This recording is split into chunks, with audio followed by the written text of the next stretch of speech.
Bonjour et bienvenue à Andoise pour notre troisième conférence intitulée « Le médicament en Afrique et en Asie, qualité, falsification, enjeux ». Oui, les faux médicaments existent et oui, ils circulent désormais dans tous les pays du monde.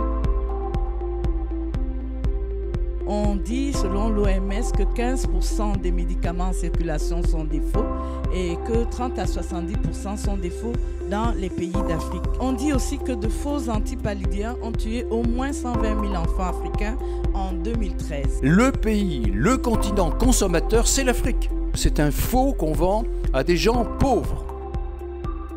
Derrière la fondation Pierre Fabre, il y a toute une culture pharmaceutique. Il y a toute une approche humanitaire et humaniste. Ils ont deux grands avantages.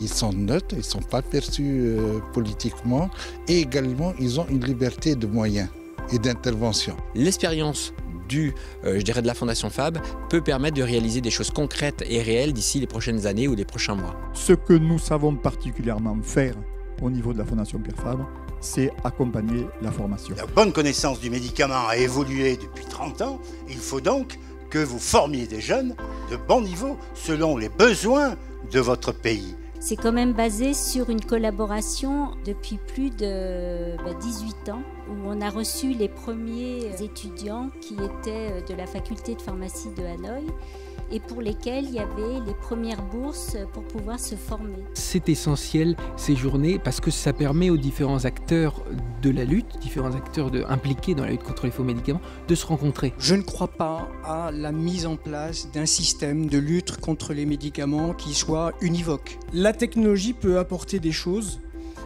La technologie doit apporter des choses. Une mesure essentielle pour lutter contre les faux médicaments, à côté de la sensibilisation et la communication, c'est l'amélioration de ce qu'on appelle le SINAM, le Système National d'Approvisionnement en Médicaments.